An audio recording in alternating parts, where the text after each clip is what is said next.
vai ter algum momento em que ela vai se deparar com alguns desses elementos aí. Esse 9, por exemplo, é tudo aquilo que está dentro da conjuntura da sociedade, né? Seja ela nacional ou internacional, de acordo com o contexto da organização. Aí você vai tendo alguns, vamos chamar assim, alguns instantes que você vai ter que deter para interpretar. Quando você fala gestão de fornecimento, você está com fornecedores, mas você tem um ambiente onde você tem uma cadeia de fornecedores para te suprir, né? Que vão te servir de matérias-primas, de serviços, de insumos. Você tem que, de alguma forma, dimensionar isso claramente aqui, ó, nessa entrada primeira aqui, porque é daí que você vai ter as entradas para você processar. Processar por meio de quê? Processos que você vai ter máquinas, ou pessoas, ou tecnologias que façam você trabalhar essa matéria-prima. Você precisa de processo de apoio, você tem que ter registro disso, vai ter que ter contas a pagar, contas a receber. Você vai ter que ter um conjunto de atividades que vão fazer o registro dessas matérias-primas oriundas dos fornecedores, né? Você vai ter que fazer isso mediante força de trabalho, seja aquela associada aos processos de apoio ou finalísticos, está lá. Você vai ter que ter saídas desses processos, tá ali, produto e serviço, de acordo com o tipo de empresa, né? Aí lá começa a ficar interessante nosso último estágio lá dessa tela. Segmentos-alvo, mercados-alvo, concorrentes, potenciais atuais e a grande comunidade, a sociedade que você vai entregar aquilo que você produz, aquilo que você tem de serviço ou de produto. Aquele cantinho lá, a gente vai agora tentar debulhar um pouquinho mais. Vamos em frente. Os critérios de excelência, eles compõem um grande PDCA. Se vocês não ouviram falar, vou deixar para vocês lerem depois.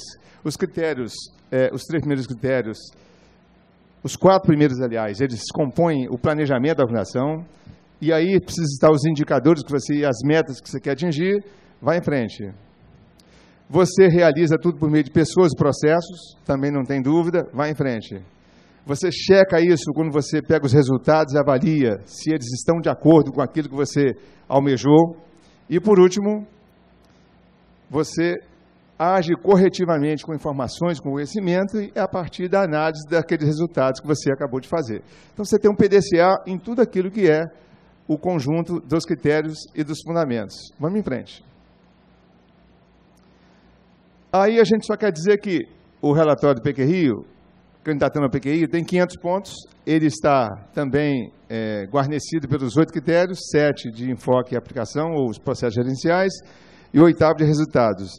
E o que a gente quer é que as organizações enxerguem esse modelo como um modelo factível de ser alcançado através das pessoas. Nós temos um programa do governo do Estado, posso adiantar para vocês, ele é baixíssimo custo, porque a gente não tem finalidade lucrativa por ser um programa de governo. A gente remunera instrutor, remunera material, remunera, às vezes, um coffee break, uma estrutura de sala.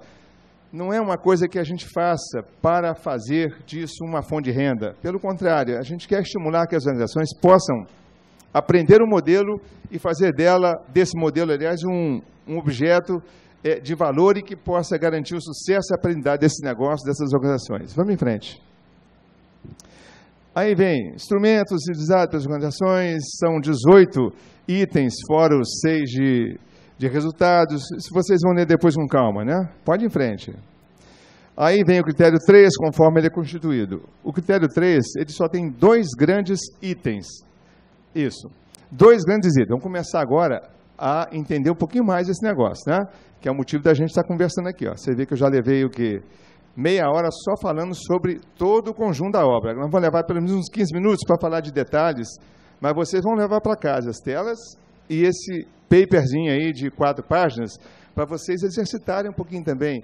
Façam no exercício sempre uma associação com as empresas de vocês, ou até com aquelas que, de alguma forma, atendem vocês por coisas que vocês gostam de receber como produto de serviço, ou aquelas até que vocês criticam muito, que deveriam nem existir, né? A gente vê queixas muito grandes hoje sobre alguns serviços que são fornecidos ao público. Se a gente pudesse interferir nisso, muita coisa melhoraria, né? Transporte público precisa melhorar muito, telefonia está devendo, a luz está melhorando um pouco, a escola está melhorando um pouco, a escola pública, a saúde pública está melhorando um pouco, mas olha bem, vamos olhar sempre com esse olhar. O que a gente pode extrair de uma leitura desses papers à luz daqueles grandes fornecedores, sejam os compulsórios e sejam aqueles que a gente elege como nossos fornecedores, né? Vamos olhar com o olhar de cliente e com o olhar de uma organização que a gente atua, serve e que a gente quer preservar o cliente dela, né? Até porque dali é que sai o nosso salário. Então, olha bem, 2 grandes itens: imagem, conhecimento de mercado e relacionamento com clientes, né? Requisitos básicos: cliente-alvo, que pode ser o atual, e o potencial, aquele que você sabe que é cliente concorrente, mas não é seu ainda. Como é que você faz para chegar até ele? Como é que você faz para seduzi-lo, né? E segmentar mercado, que é, nós vamos ver com detalhezinho, como é que você faz para segmentar mercado, como é que você faz para definir quais são os clientes atuais que você quer preservar e onde é que você quer atuar, né? É preciso, às vezes, você classificar cliente de acordo com a natureza da sua atividade, né? Pessoa física, pessoa jurídica, qual é o porte desse cliente, se ele é um cliente que demanda muito de você e você tem sempre todo o interesse em que ele seja mantido de alguma forma bem ligado a você, você está sempre visitando ele, sempre tendo o seu feedback do que pode melhorar nessa relação, ou seja, relação de parceria fortíssima, a relação cliente-fornecedor. Não podemos abrir mão disso aí, até porque, às vezes, nós estamos, quando segmentamos, nós estamos sabendo claramente qual o cliente que está fazendo realmente a nossa organização feliz, né?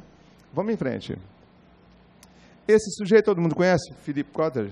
Ele já é um cidadão, já faz parte da história da nossa organização. Ele fala uma frasezinha muito simplesinha, mas que é interessante como a gente hoje, nas empresas, eu tenho percebido isso.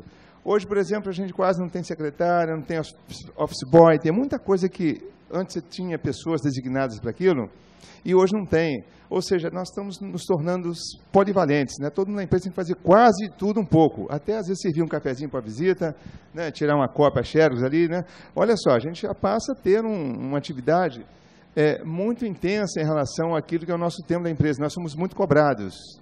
Está se vendo isso aí, a cada dia crescente, né? Então, existe sempre algo plausível a ser feito em direção ao cliente. Tudo aquilo que você puder fazer, muita coisa, às vezes, está ao seu alcance e você não pode delegar para terceiro, porque aquele momento ali é um momento em que você está tendo contato com o cliente, é o momento da verdade. Você tem que ser uma pessoa proativa e tem que ter iniciativa. Vamos em frente. Esses aí são os clássicos stakeholders, né, as partes interessadas em uma organização, né? Órgãos governamentais com suas necessidades de receita e, certamente, suas ações de controladoria ou de regulamentação, né? Sociedade, comunidade, controladores são os acionistas, os funcionários, a força de trabalho, que é importante também, que a gente pode até dar um nome aí para muita gente, é o cliente número 1, aquele cliente interno que tem que sentir a importância da sua relação com o cliente externo e os clientes propriamente dito. Vamos em frente. São aí 4 grandes pensadores da qualidade que nós tiramos algumas frases, como é que eles veem o sentido de qualidade para nós. Então, o primeiro deles, o Crosby, tudo que você faz tem que estar conforme a exigência e requisito de cliente, qualquer que seja o produto ou serviço. O cliente está ali, espera de você que você atenda exatamente da forma como ele prescreveu uma necessidade. O Deming foi o grande discípulo da qualidade no Japão, depois ele disseminou essa cultura para o mundo inteiro. Volta a falar também, necessidade do usuário e cliente, presente e futuro. Você tem que procurar prospectar expectativas e necessidades futuras para você se antecipar e atendê-los. O Feigenbaum está com 90 e poucos, o Crosby morreu faz pouco tempo, o Deming, assim como o Juran. O Feigenbaum ainda tive ano passado lá no Rio Grande do Sul, está vivo ainda, está com 90 e poucos, né? Talvez um dos poucos vivos aí. Um negócio legal, ligar na qualidade, está todo mundo morrendo beirando 100 anos, tá vendo? E gente lá de trás, hein? Então, mais um motivo para a gente cuidar desse assunto com carinho, porque está levando essas pessoas aí a beirar os 100 anos com facilidade. O Feigenbaum, ele fala um pouquinho mais, ele já mistura marketing, engenharia, mas tudo que é em benefício do cliente. Você tem que estar trabalhando um marketing, mas que não doure a pílula para o cliente, não, que mostre algumas verdades para o cliente que ele desconheça. Vou ilustrar para vocês uma coisa que me surpreendeu esse ano ainda. Meu filho fazia doutorado aqui na UFRJ e estava de saco cheio de fazer pesquisa, estava vendo que os colegas dele todos estavam caminhando para ser professor, ser catedrático.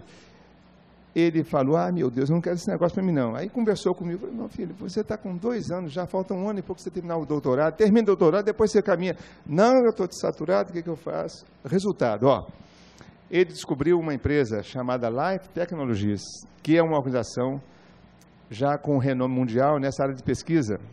Sabe qual é o papel dessa empresa? Vender, por exemplo, aparelhos de ressonância magnética, de ultrassonografia, de densometria óssea. Aí ele, olhando como pesquisador, ele usava esses equipamentos, todos eles regidos por programa de computador, tudo por software. Ninguém faz hoje, por exemplo, microscópio. Acabou aquele negócio de microscópio, você olhar para uma lentezinha, olhar ali uma substânciazinha e ver aquele negócio ampliado algumas vezes. Não, eu conheci esse ano também o microscópio lá, o Titan, lá do Inmetro. Ele tem 3 metros de altura, funciona numa sala estabilizada em temperatura e tudo mais, para fazer o quê? Leitura de um fio de cabelo repartido em 1 bilhão de partes. Quer dizer, ele lê, pega aqui um pouquinho dessa atmosfera aqui, bota lá que ele vai ler o que tem aqui que nós estamos respirando aqui dentro. Você tem ideia do potencial. Tudo regido por uma física que precisou 2 anos de estudo para poder entender o potencial daquele equipamento, né? Só que um dia, alguém chegou lá para o Inmetro, eu quero vender esse equipamento. Na Fiocruz, eu quero vender esse... Não pode ser um de nós que não conheça o lado de quem já foi pesquisador para vender esse produto. Então, ele tem que conhecer característica de produto, o potencial de resultados ou de leituras possíveis desse produto, para alguém que vai comprar, geralmente, uma entidade grande. Imagina a Fiocruz, quantas centenas de equipamentos não tem lá. Laboratórios ali do fundão, mais de 200 laboratórios para todas as formas de pesquisa, seja humana, seja da engenharia, seja agora do petróleo. Alguém que chega para conversar com alguém que vai comprar, tem que entender dos resultados daquele negócio ali. Ó. Só esse caso particular do Inmetro, um japonês radicado na Holanda, já há 18 anos na empresa, ele passou aqui 6 meses para instalar esse equipamento, custa 6 milhões de dólares, para que ele pudesse, então, preparar essa física que já vinha estudando esse equipamento e ela ficar extremamente, assim, alinhada com os resultados que você puxa desse equipamento. Se botasse na mão de um que não tivesse o preparo do que é possível fazer para lidar com isso, então, olha... Certas horas, esse marketing, ele não é, vou te mostrar como é que você tira vantagem de uma máquina dessa. Não, você tem que pegar um pesquisador, conversar com outro e começar a trabalhar ali. Leituras de imagens desses equipamentos, a leitura de imagem da ultrassonografia, que a gente olha que troço, é possível, o que é isso aqui? O médico que teve que fazer um curso de preparação de leitura daquelas imagens, né? Então, a forma com que você relaciona com o cliente tem que ser nesse sentido, você dá uma assistência para ele poder tirar todo o proveito daquele equipamento que você vendeu, né? E, por último, o Juran, finalidade ao uso, adequação ao uso, tudo aquilo que você tem que se satisfazer com um produto que você esteja recebendo como cliente, né? Botei essas 4 figuras aqui, elas são emblemáticas para a qualidade do mundo. Vai em frente. Vamos lá agora. Critério 3. Vamos conversar um pouquinho mais de detalhes sobre, por exemplo, imagem e conhecimento do mercado. É importante você saber que quando você conhece e segmenta clientes, você começa a dar esforço àqueles que são prioritários para você não gastar energia demais, nem recursos mais, com os clientes que não te trazem, por exemplo, faturamento pessoa jurídica. Se é um produtozinho simples, você está suprindo o mercado, mas quando é um cliente especial, esse caso particularmente aí de laboratórios, você tem que trabalhar com reagentes, você tem que estar atualizando aqueles programas, você tem um cliente ali importante que ele comprou um equipamento muito caro seu e aos pouquinhos você foi fazendo com que ele se tornasse fiel. Até porque um dia você vai chegar para ele e vai oferecer um produto diferenciado com a tecnologia de pesquisa nova. Então é importante você segmentar cliente. Você vai, por exemplo, vender sandália havaiana, tem um ponto de sandália havaiana dentro de farmácia, então não se preocupar com isso. Eles já entenderam o seguinte, quanto mais estiver presente, mais eu vendo sandália havaiana, igualzinho a Coca-Cola. Não tem que segmentar cliente com produto de alto consumo. Até porque é uma sandália popular. Se você quiser uma sandália chique, você vai procurar outra cadeia de lojas. Não vai na loja de sandália havaiana, né? Condições para você montar o processo. Você precisa saber internamente como é que você cria registro para você saber como atuar diante de cada um dos clientes que você segmentou, né? E estabelecer a partir dos contatos com eles, contatos que podem ser por telefone, contatos que podem ser na visita do cliente à empresa, como é que você estabelece melhorias nesse relacionamento com clientes. Vamos ao seguinte. Aí vem as diversas formas de você segmentar cliente. Algumas indicações que vão variar muito do tipo de negócio que você tem, né? Primeira grande classe, pessoa jurídica, pessoa física, né?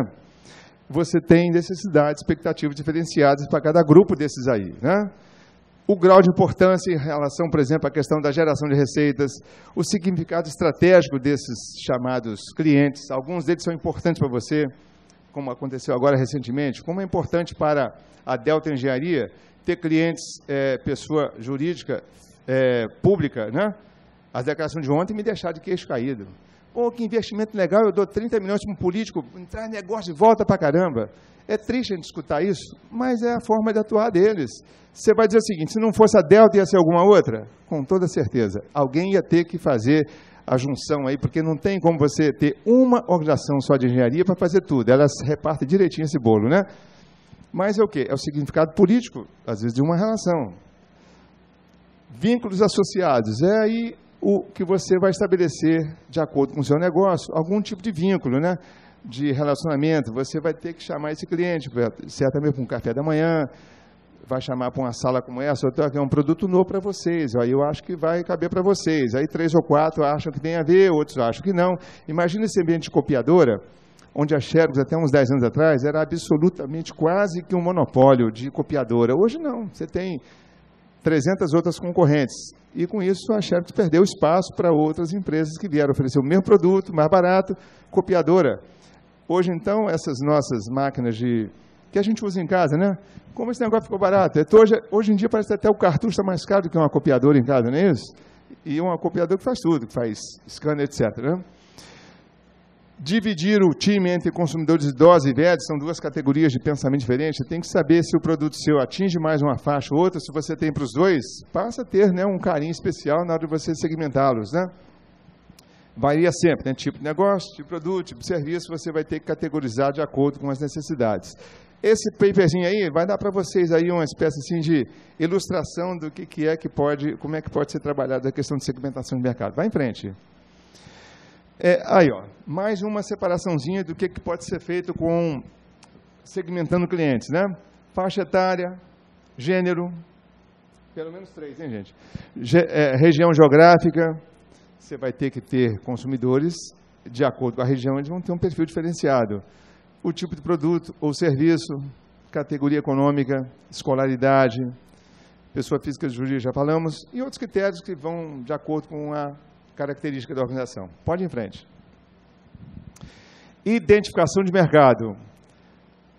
Aí você vai ter que ver o tamanho do seu braço, da sua perna, do que você quer investir. Às vezes é difícil bom, estou aqui, vou vender esse produto lá no Nordeste.